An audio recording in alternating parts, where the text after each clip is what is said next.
Hey everybody, good morning to you. Let's get this camera going around here. I wanted to chat with everyone, but wanted to say good morning. Cole Michael, what's going on, buddy? How you doing today, brother? Um, I wanted to talk to everybody this morning about something near and dear to my heart. I actually, for about 18 years of my career, had been in the retirement industry.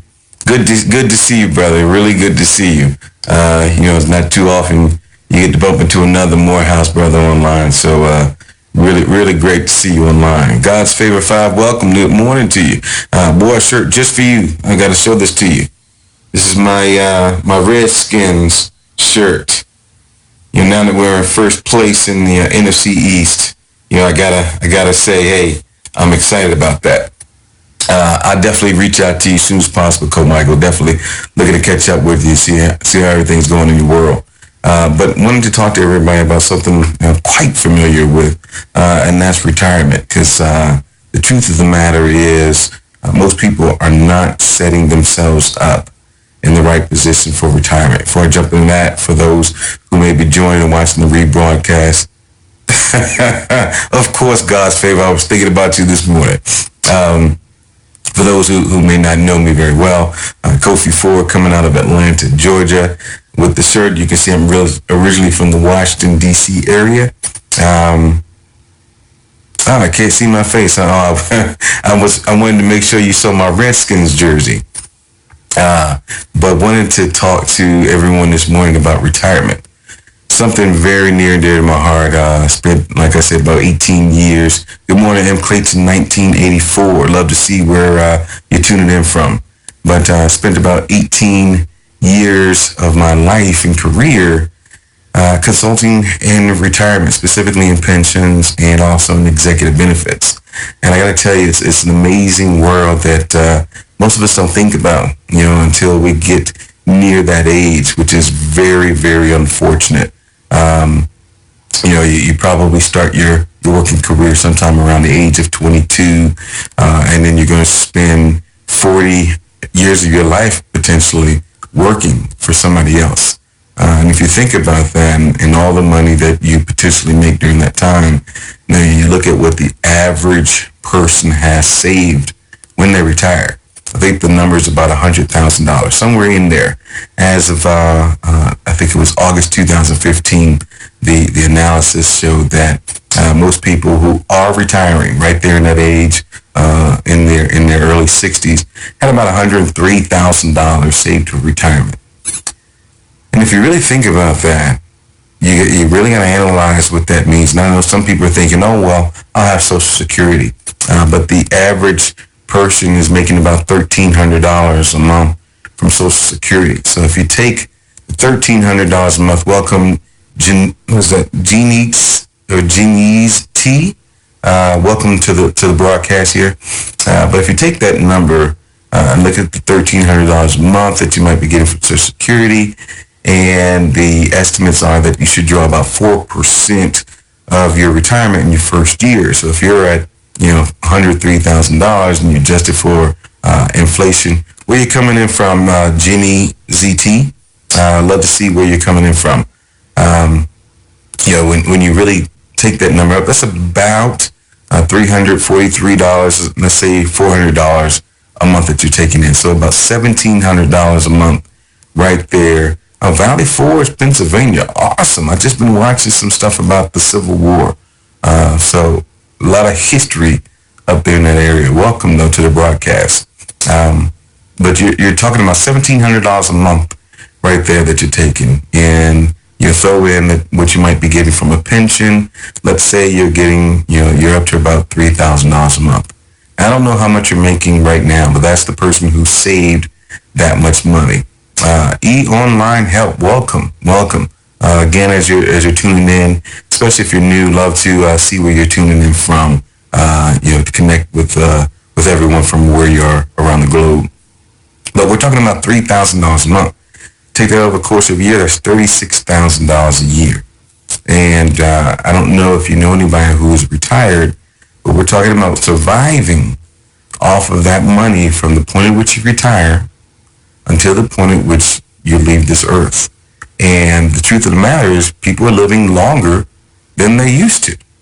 So that amount of money has to last you, let's say 25 years on average, that you're going to have enough money in your retirement to survive, which is the reason why you see so many people moving back in with their children or continuing to work after they've retired. I mean, that's just the ugly truth of the matter. And why are people in that situation?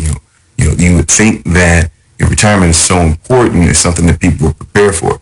But the truth of the matter is, most people aren't really making enough money while they're working to save for retirement. I mean, that 4%, that 5%, 10% of your income, could really hurt a lot of people because they may be barely making enough to get by.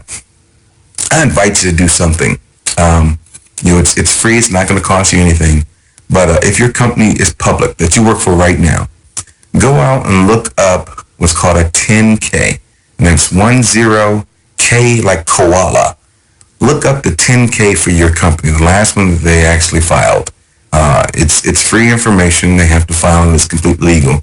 One of the things you'll find in there is the income for the top 5 earners in your company. So you'll see, income for your CEO, your president, maybe the chairman of the board, your CFO, but those C-level suite associates, you'll see what they actually make in terms of salary, number one, but you'll also see other little things. Remember, I was in executive benefits as well.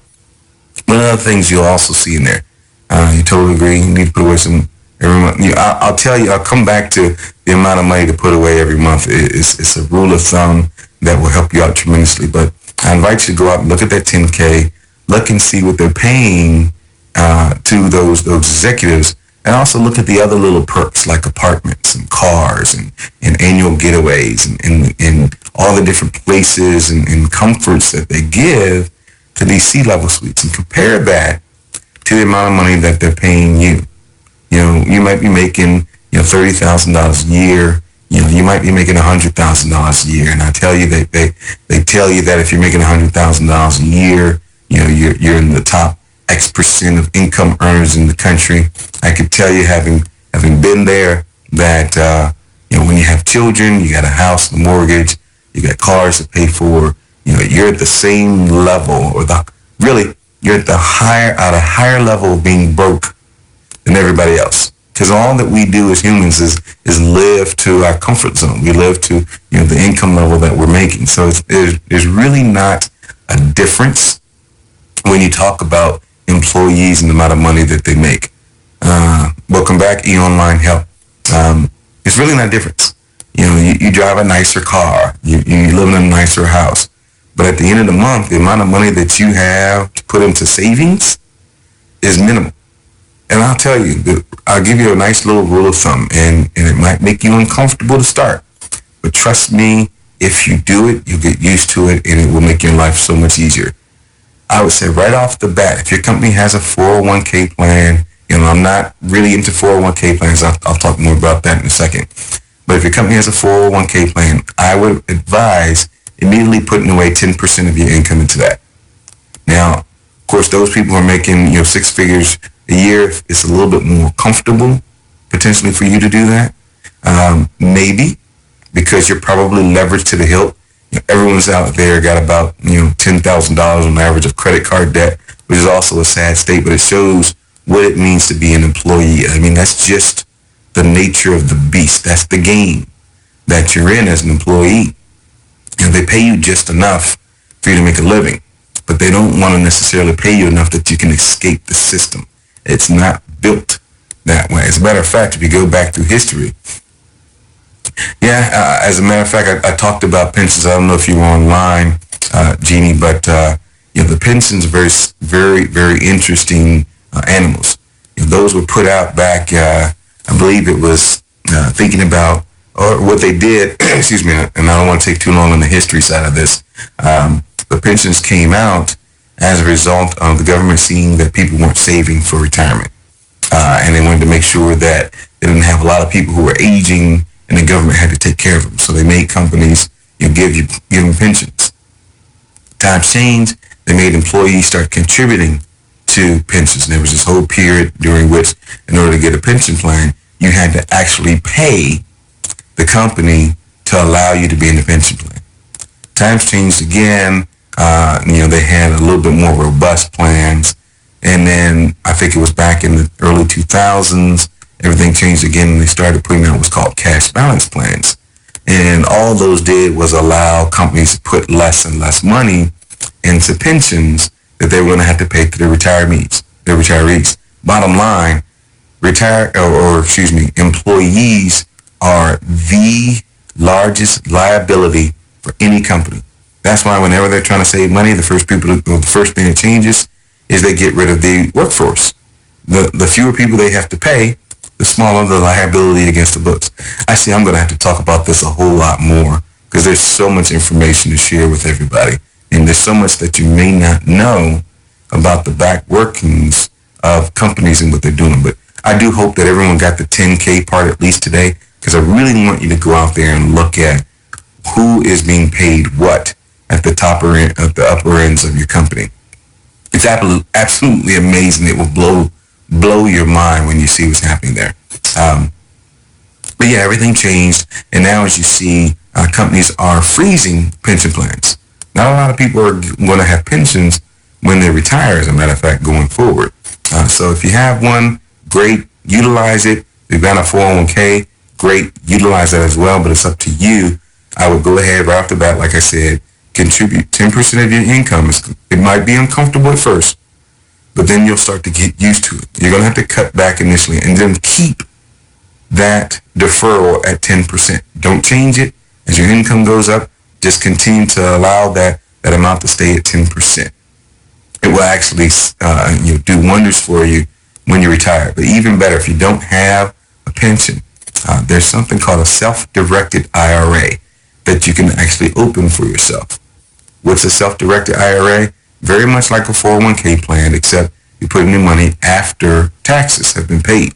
Okay? This is something you're going to start on your own, something you're going to build for yourself. The great thing about a self-directed IRA, however, is that it allows you to get into real estate as well. You can actually lend money to people who are building or developing in real estate. Great way to earn income for yourself for retirement. Even if you're a retiree, I say pull the money out of the 401k plan that you have and look towards a self-directed IRA, which will allow you to better leverage the money that you have there. You have more leverage in the stock market as well. You're not really limited to what you can do with your money. But I think I'll talk about that more. I really wanted to jump in and start talking about retirement today. I think I'm going to do a series on this for the next couple of days to give you more information. But at least today, I hope I gave you enough to at least get you curious about the 10K and to start having you think about your retirement, where you may be in the process and whether or not you're really prepared for it. There's a lot more you can find out about retirement on my Facebook page. That's facebook.com/Kofi Ford. Blake 11892, welcome. You can find out there. You can go into my website, KofiFordOnline.com, or you can do your own Googling. You can see, how much the average person has saved right now for retirement. See where you fit in. See if you're on schedule.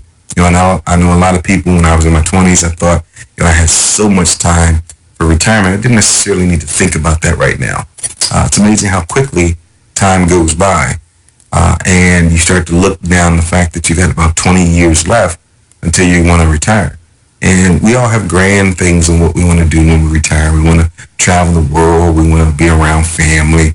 We want to have the type of lifestyle that we've always dreamed of. And so many people get to that point in their lives and they realize they didn't do what they needed to do to be properly prepared. Just make sure that that's not you. I've given you plan number 1, or the start of the plan, step number 1, and that would be to invest 10%. 10% right off the top. If you can do it before taxes, wonderful. Take advantage of that. If you can push it up to 15%, go 15%. If you can go higher than that, there's a limit to how much you can actually defer over the course of a year. But I would say put away as much as you possibly can and hit that top limit. I think it's just above $15,000 a year right now. If you can hit that limit, get that out the way as soon as possible, and then you'll get your full paycheck after that point in time. If you're an executive, of course, you've got deferred compensation, you've got life insurance policies, you've got all the other perks, and I'll talk about those to everybody as well. So you can see the difference between the average employee and the executive as well, and the things that are given there. I'm just going to open up, the playbook and show you everything. I'm going to pull away the veil and help you see what's really out there. But really, it's about you. Are you positioning yourself right now to make sure that you can retire? If, when you look at everything and things are tight and you find that 10% is too much, you can't do it, 15% is never going to be a possibility, I invite you, take a look at my website, KofiFordOnline.com. We help people to actually realize how they can go up to that 10% level by doing some different things. So let me shut it down there. I said I was going to commit to 10 minutes broadcast, so I'll be back on tomorrow talking about another piece here to the puzzle that you can put in place to make sure that you're in position to retire on time. And hopefully before then, what I want to even start to talk about is how you don't have to wait to retirement to start to live the lifestyle that you've always wanted to. So for today, I'm going to go ahead and sign off. Today was, I think, day 16 of my Miracle Morning journey. I think some of you have been with me that entire way, and I appreciate you for being on board with me. I love connecting with the people who are tuning into the broadcast and getting to know more about you and following you online and seeing the things that you're doing. This is absolutely wonderful tool that we have here, and I definitely appreciate each and every single one of you, and looking forward to sharing more with you over the course of time. For today, I'm going to go ahead and sign off, and I hope everyone has an absolutely phenomenal day. Blessings to you as well, God's favorite, and I hope today is absolutely wonderful for every single one of you. Take care, and share this broadcast, and it'll be out there for 24 hours.